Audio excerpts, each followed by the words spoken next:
Do you believe in setting boundaries, even if it means losing people? If you ever want to know your place in your family, you just have to watch who gets the good wrapping paper on Christmas morning, because the gold foil with the velvet ribbon goes to the sons, and the discount snowman roll with the crease tape goes to the daughter. And yes, I was the daughter standing there in my mother's living room pretending not to notice that my brothers, Michael and Ryan, were unboxing gadgets with words like Pro and Max while I peeled paper off a kitchen towel set. That said live, laugh, love, which would have been funny if it didn't feel so on brand for a household where love meant admiration for the boys and logistics for me. I could say I took it well, that I smiled and held up the towels like a showgirl with stage lights in her eyes, but the truth is I kept counting the tiny ways the hierarchy shows up. How Dad's laugh gets rounder when Michael speaks and flatter when I do. How Mom asks me to take out the trash while Ryan is congratulated for resting. Because his job is stressful, as if my job, the one they never ask about except to say, "How is that little thing going?" is a hobby I found on a Pinterest board labeled "Busy Work for Girls Who Think Too Much." By noon the house smelled like cinnamon rolls and a small bonfire of my patience, because Mom started her holiday monologue about legacy, the boys nodding along while she pointed at the framed photos arranged like trophies on the mantel.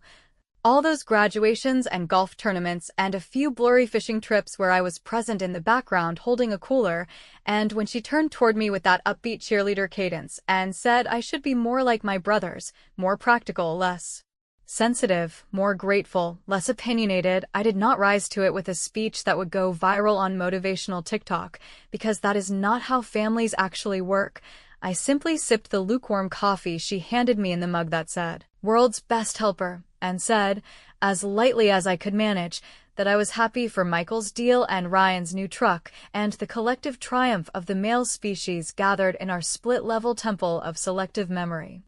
What gnawed at me, just under the polite laughter and the clatter of forks, was the math of a lifetime spent standing just to the left of being seen, because if you line up the years you find that I babysat without pay, covered emergency copays without a thank you, showed up with casseroles when their marriages wobbled, ghost wrote apology texts when their bosses were mad, and learned the native language of family peacekeeping, which is apologizing for things you did not do, while they took victory laps for achievements that often had my fingerprints on the underside of the steering wheel. If you think that sounds bitter, it probably is, but bitterness is only what accumulates when you keep nodding through little humiliations that could be shrugged off individually yet, together, form something heavy enough to bend your spine.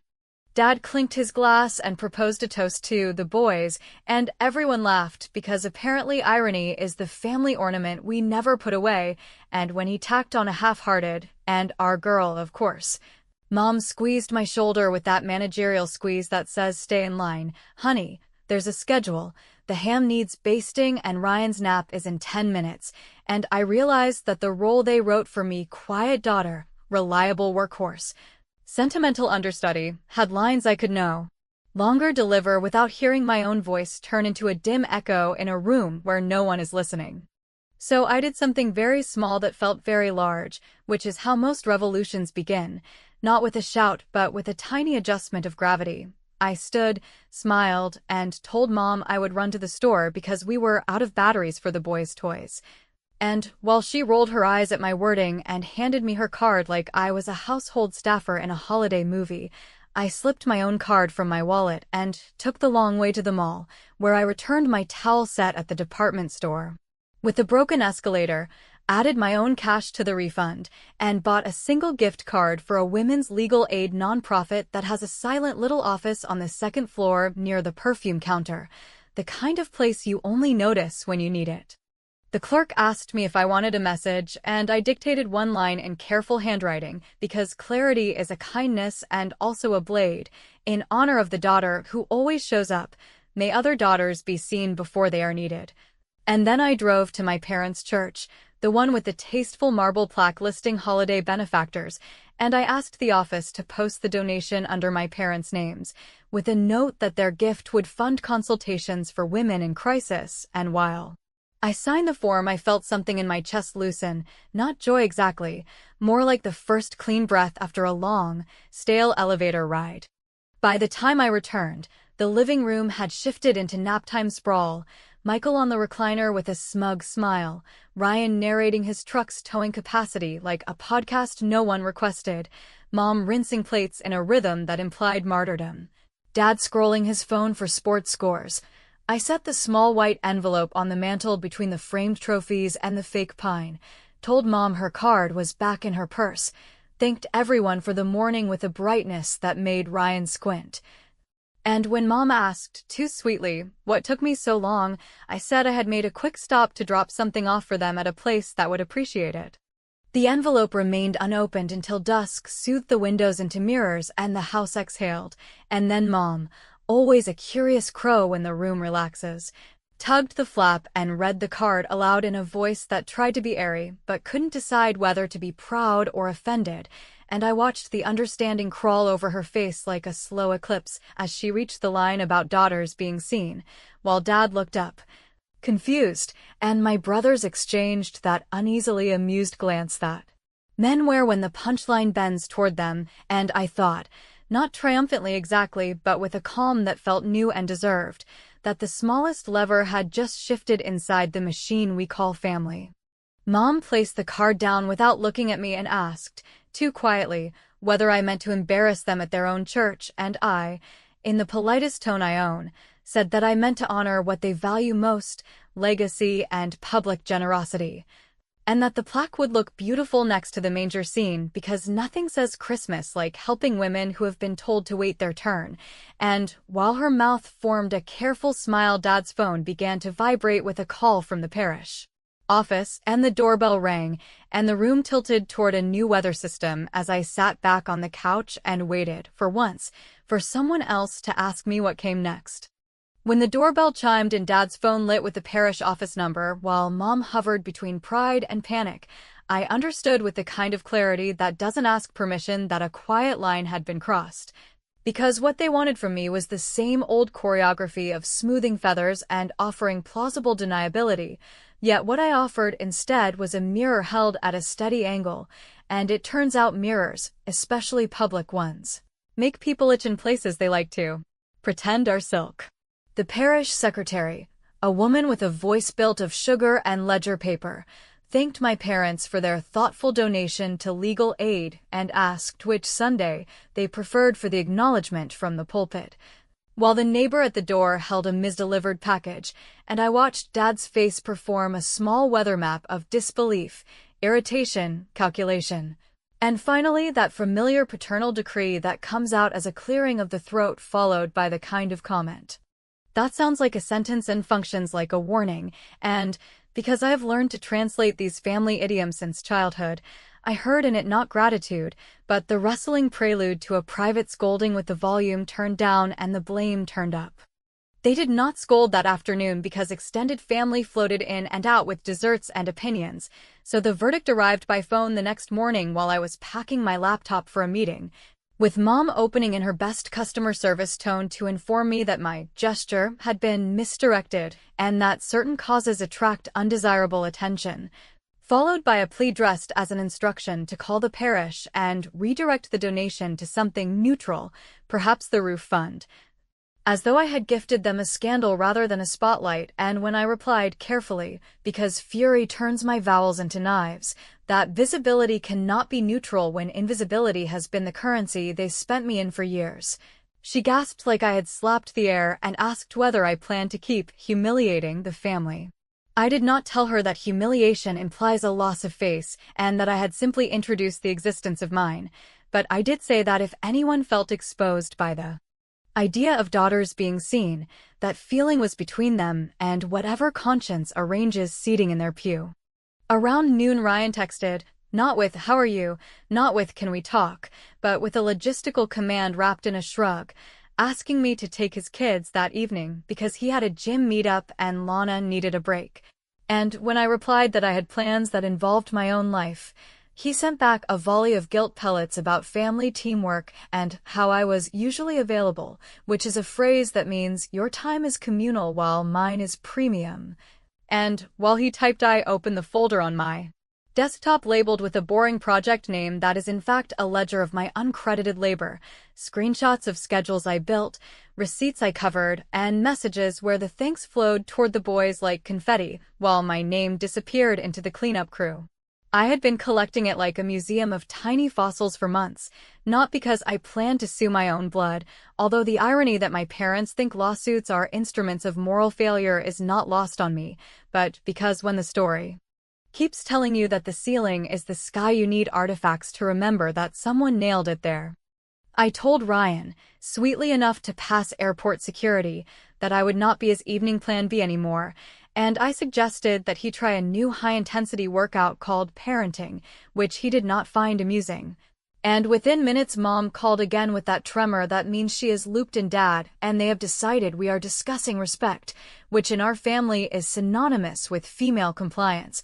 And she said something about how Lana needed self-care, and I said something about how I am not a spa, and then Dad took the phone to remind me, in a tone too calm to be anything but a leash, that family helps family, to which I replied that help is not a synonym for servitude and that I would be unavailable that evening because I intended to rest,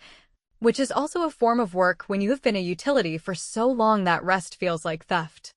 At 4 o'clock Lana texted, softer than Ryan, with an undercurrent of apology I have always liked about her, asking if there was any way I could keep the boys entertained for a couple hours, and I breathed through the old reflex to fix. Then wrote back that I cared about her and the kids, but that I was drawing a line, and I suggested a sitter service with a discount code I had in my notes, because I am a woman who prepares for the fallout she causes, and when 6 o'clock arrived Ryan's gym selfie did too, which I flagged and filed the way a clerk stamps a form, not to weaponize it later, but to remind myself that the narrative of my selfishness is a house built on the sand of their convenience. Dinner time at my parents' place turned into an improvised intervention conducted over meatloaf, with Mom sliding into a monologue about gratitude and Dad chiming in with the leadership lecture he uses on interns, and when Michael, who loves to play peacemaker when it costs him nothing, suggested that maybe I was stressed, I asked him if stress looks like a ledger and whether he would like to see mine, because I brought it, printed, tabbed, and highlighted as if preparing to brief a board. Their faces shifted as I spoke in one long, measured ribbon that stretched across years they prefer to summarize as family life, pointing to moments when I canceled trips to cover emergencies, advanced rent to prevent their embarrassments, and ghosted my own wants so their days could proceed as scheduled, and then, because revenge that tastes like ash is not worth the calories, I ended with sweetness scored with steel by announcing that I had RSVP'd to a professional event that overlapped with Ryan's next tournament weekend, which meant I would not be on call for hotel logistics or child wrangling, but to avoid leaving them in a lurch I had already arranged, prepaid, and confirmed a premium sitter for the exact hours they intended to borrow me, with clear instructions, emergency contacts, and an itemized invoice addressed to Ryan, payable upon completion, a gesture that was both a kindness and a mirror, because sometimes the fairest hit is simply handing someone their own tab. Silence stretched, then snapped, with Dad saying that invoices were insulting, Mom clutching the word family like a rosary bead, Michael trying to mediate with a smile that looked borrowed, and Ryan finally arriving at the pure note of entitlement by declaring that I was making everything harder than it needed to be, which made me laugh in a way I have not laughed at this table since I was a teenager. And I told them that harder is exactly what happens when the person lifting the weight stops pretending it is light, after which I gathered my things, kissed Lana on the cheek because she is living a smaller version of the same circus, and stepped into the cool evening with my shoulders feeling strangely level. Aware that my gesture would be called selfish by morning group chat consensus, yet aware too that the record had been corrected in the only archive that matters, the one I carry.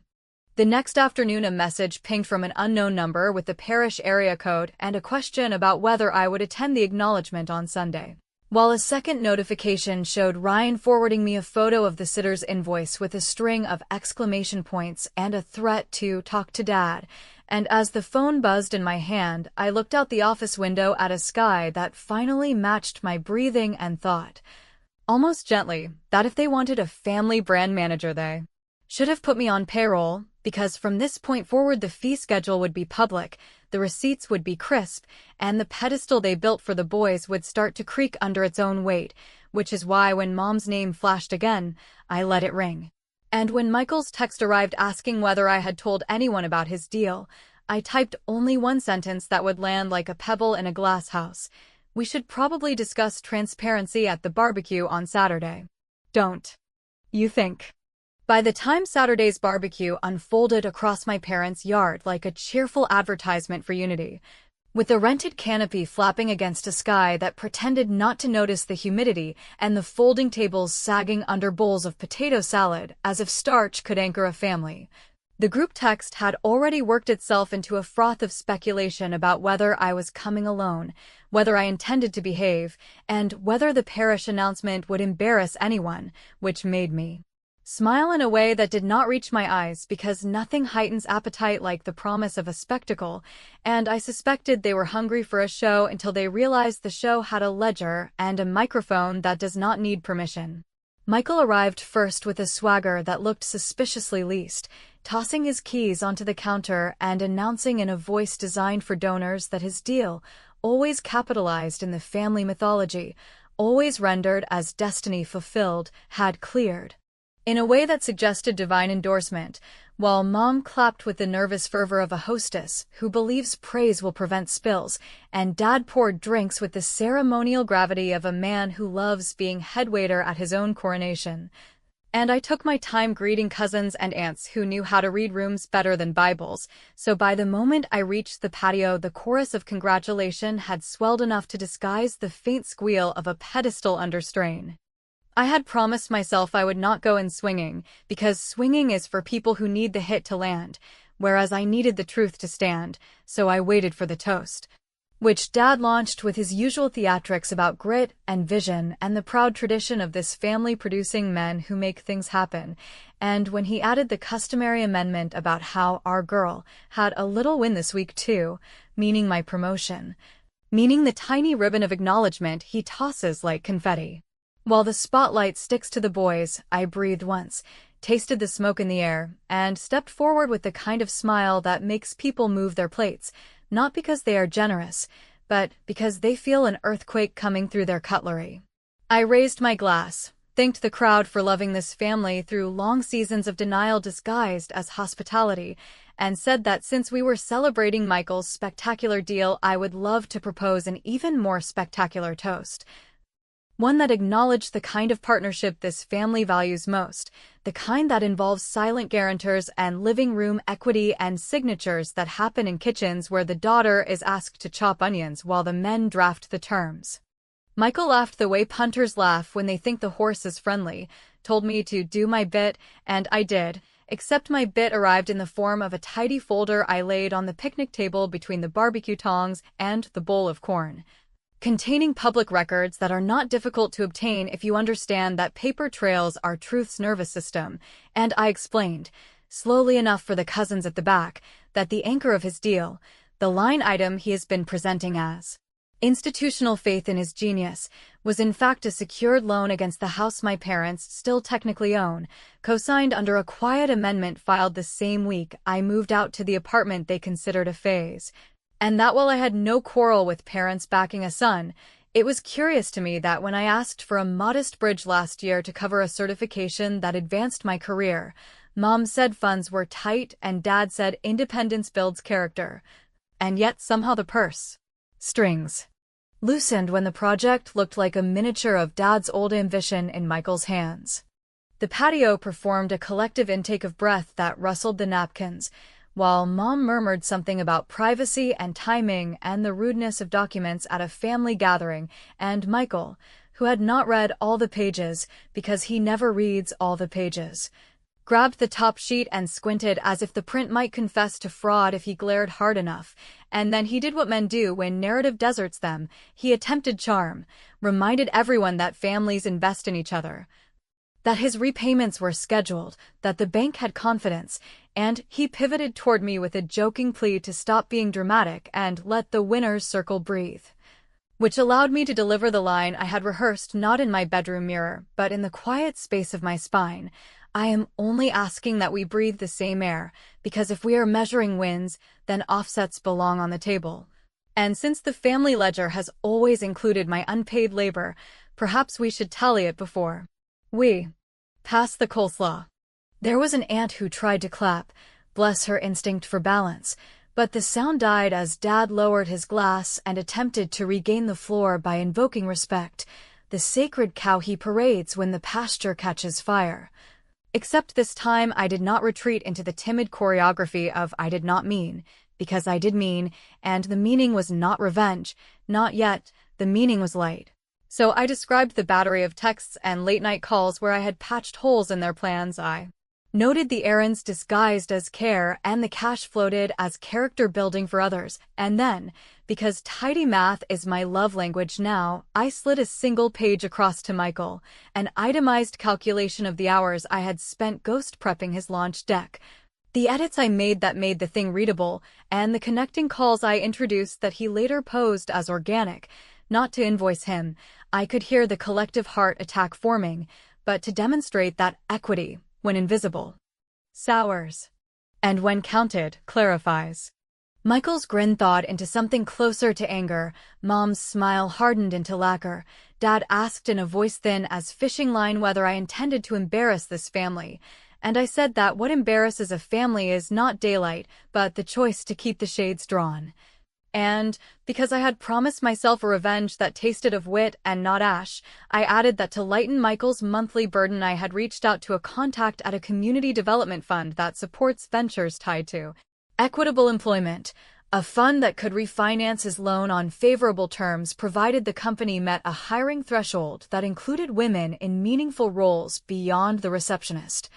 And that I had tentatively scheduled an introduction for Monday that Michael was free to accept or decline, though if he declined I would, in deference to transparency, make a small note on my professional blog about how some founders decline values-aligned capital when it requires them to measure values at all. The word blog did more damage than I expected because it translated instantly into public, into searchable, into the nightmare of gossip dressed as insight, and the cousins shifted, and Lana watched me with a sympathy I did not ask for but felt. And Ryan's expression arranged itself into that combination of amusement and fear specific to men who sense a blast radius and do not know its shape, and Mom hissed my name in the tone she reserves for the moment of vase wobbles, while Dad's jaw tightened the way fence wire tightens before it snaps, and in that suspended inch of silence the gate creaked. The neighbor stepped in with a tray of deviled eggs and a raised eyebrow that said the block had ears. And as Michael opened his mouth to declare war in the dialect of family, the parish notification pinged on every phone at once announcing Sunday's acknowledgement for a generous donation made in my parents' names to a cause that helps daughters be seen. And the lawn seemed to tilt and the heat became a sound, and someone dropped a fork, and my father set his glass down so carefully you could hear where this was about to go. The morning after the barbecue felt like the kind of hangover that has less to do with wine and more to do with a family mythology finally realizing it cannot keep its plot straight, because the group chat, stripped of its jokes and sticker packs, filled with careful phrases about tone and timing and a chorus of suggestions that we reset before Sunday so that the acknowledgement from the pulpit would not be shadowed by misunderstandings, which is how our clan renames facts when they become inconvenient, and by afternoon a formal invitation materialized for what Mom, leaning heavily on diplomacy she once used to soothe Ryan's kindergarten teachers after his energetic weeks, called an apology dinner. A phrase so tidy it nearly made me laugh, since the implied symmetry failed to hide the reality that the only apology desired was mine, preferably delivered with downcast eyes, folded napkin, and a promise to delete, return, retract, and resume. And yet I accepted with a politeness that surprised even me, not from capitulation but from a deliberate decision to place the next piece exactly where they could see it, because there are moments when a confrontation in a public yard must be followed by a reckoning at a private table, and there are times when records travel better than speeches. The house was staged the way Mom thinks peace looks, with low music and roast chicken and a centerpiece that tried too hard, while Dad greeted me with an extended hand and a politician's smile that warned of procedural language ahead. and Michael leaned against the doorway with the casual arrogance of a man convinced the floor will continue to hold, and Ryan, oddly quiet, fiddled with a bottle opener as if the right leverage might pry open a different reality, and when we sat, the script fluttered into place with Mom opening about love and unity and the sanctity of family, followed by Dad detouring into respect and reputation and what our neighbors think, and then Michael, keen to reclaim narrative, pivoted to how entrepreneurship requires risk and family should be a tailwind, not a headwind, and finally Ryan, in a rare flash of candor, muttered that I was making things more dramatic than they needed to be. Which is when I placed my folder on the linen and wondered out loud. Whether drama is what happens when invisible labor steps into the light and asks to be accounted for with the same gravity as capital, or whether drama is merely the name given by beneficiaries to the moment the bill arrives. I did not raise my voice and I did not recite a manifesto, because at this stage manifestos would read like performance, and I had learned that proof, when arranged with patience, behaves like weather. So I slid out a series of neatly tabbed copies that I had printed at the office between a client call and a coffee refill, and I invited them to look, not in a taunting courtroom demand, but with the weary courtesy of a clerk closing a file, at the signed IOUs I had written for Michael when a vendor threatened to walk at the transfers I made to Ryan during the period he calls his restructuring, and I privately labeled his disappearing act, at the text threads where I agreed to take a late flight to cover childcare while Lana was down with the flu, and at the long list of reimbursable expenses I never submitted to parents who routinely praised the boys for fiscal prudence while treating my reliability as a household utility that refills itself without cost, and as they turned pages, first to locate excuses, then to find errors, and finally to stall for time, I poured water and waited for the room to hear itself breathe. Mom tried first, invoking context and emergencies, and that tired phrase about doing what needs to be done, which usually functions as the moral laundering for unequal asks. And Dad followed with the observation that families do not keep score because love is not transactional, to which I replied without heat that love is not a transaction but logistics are.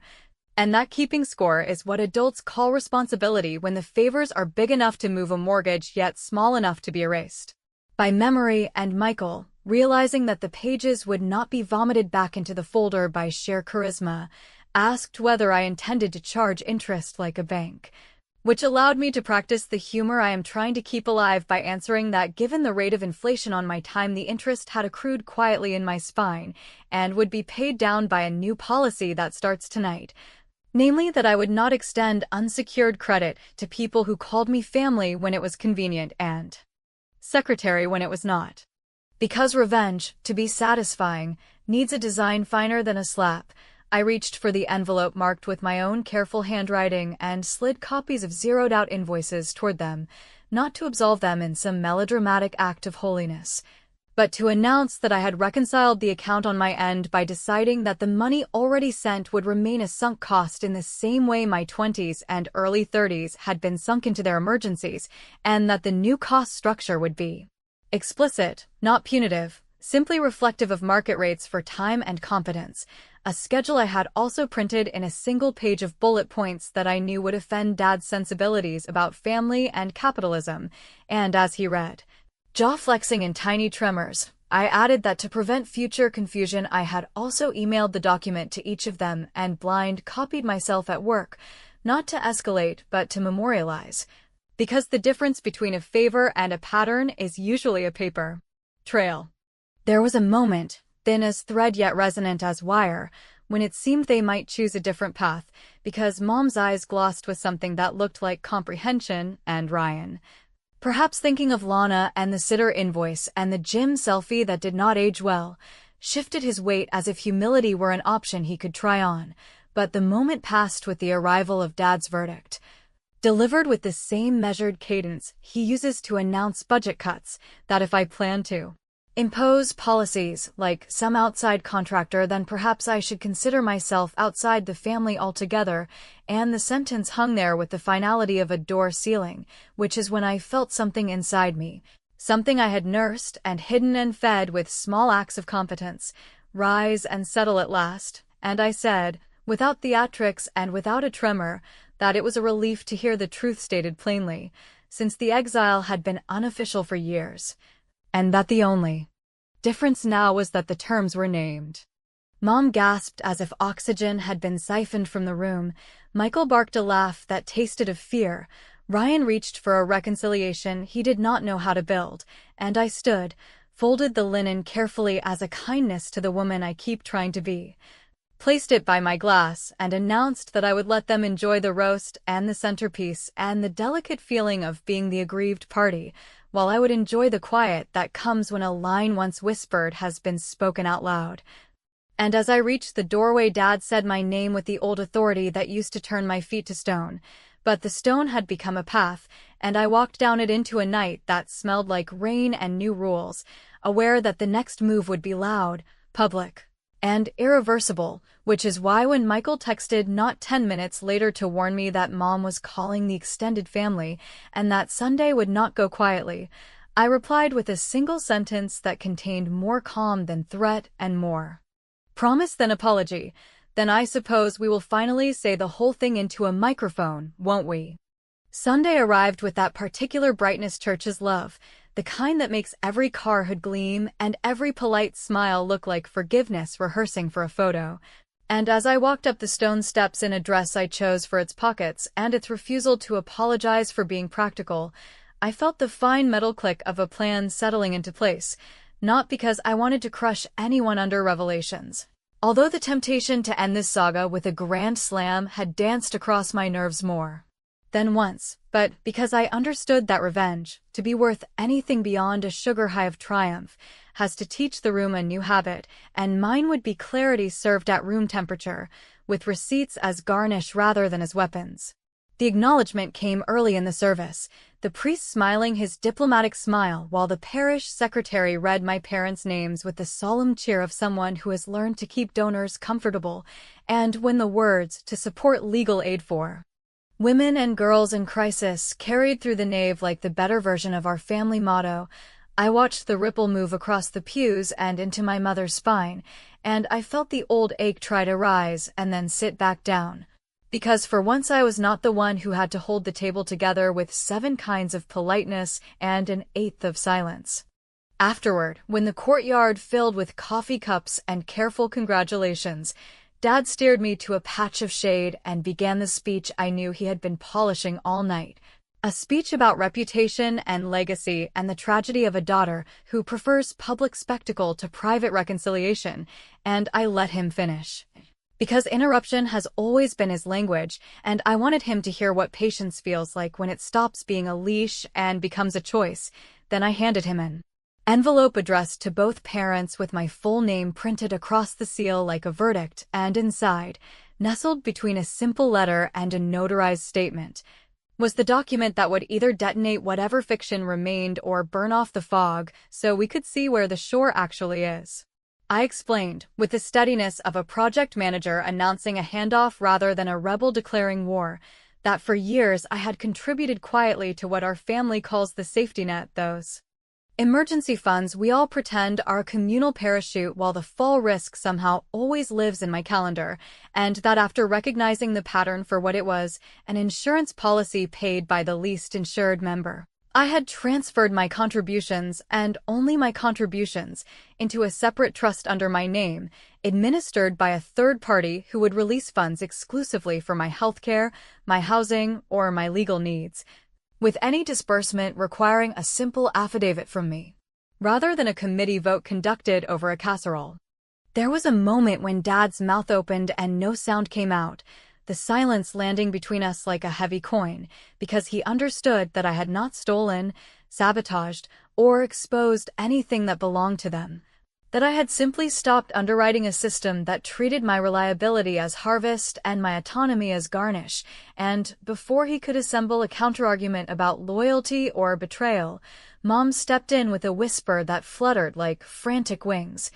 asking whether I had done this to punish them for choosing the boys again and again, and I told her, not unkindly and not with triumph, that I had done it to prevent myself from becoming the emergency solution to problems I did not cause.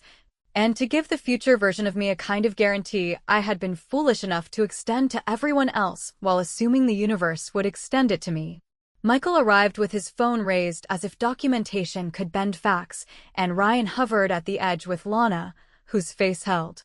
the kind of tired tenderness I have stopped mistaking for weakness, and when Michael asked whether the blog rumor was real and whether I intended to smear him to my audience, I said that I intended to publish a single, anonymized post about equity and family ventures and the cost of invisible labor, and that if he felt recognizable in the parable, he might consider why, because likeness is not defamation and transparency is not malice,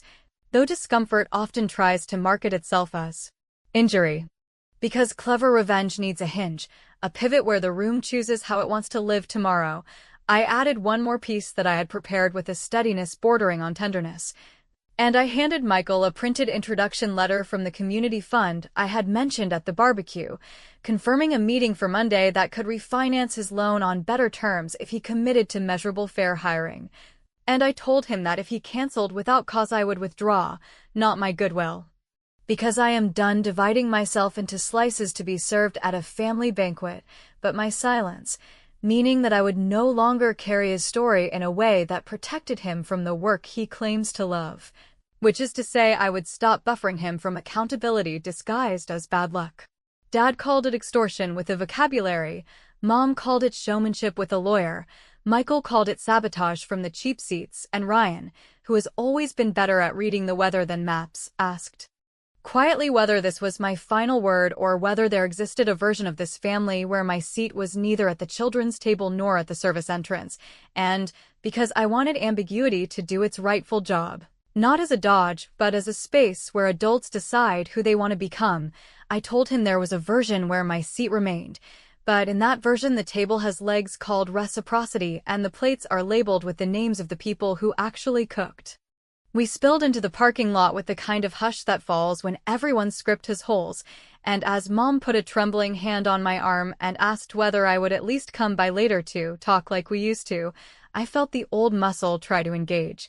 The one that rushes towards soothing even as it breaks the person doing the soothing, and I thanked her for asking, said I would think about it, and meant it in a way that startled us both, because thinking about it no longer meant rationing my needs down to a decoration that fits on their mantle. It meant opening a calendar where my time occupies equal square footage to theirs, and if that sounds like the smallest victory, then you have never lived under a system that confuses a daughter with a resource. Before I left, I walked back inside the church for a moment, not to pray for a cinematic thunderbolt or for an apology that would erase the ledger, but to sit in a quiet pew and listen to the part of me that still believes in repair, and while I sat there the parish secretary passed by and, not recognizing me as anything but a woman with a program in her lap, said that she hoped the acknowledgement had made the donors feel proud. I told her I hoped it made someone feel seen. And as the words left my mouth I realized I was not referring to my mother or to the nameless daughters who might use that fund, though I wish them more than luck. I was referring to the version of myself that refuses to disappear into helpfulness, which is why when I stepped back into the light and my phone buzzed with Michael's terse acceptance of the Monday meeting and Ryan's hesitant request for the sitter's number and my mother's two-word message, "Come over," I simply closed the notifications, breathed once, and walked to my car, leaving the ending half open like a door you can lock if you need to but do not have to, the kind of ending that invites the audience to argue in the comments about whether I won or merely chose a different contest, and if that unsettles them, then perhaps they have finally understood how it felt to be the daughter asked to hold the house together with silence, while the men got the applause.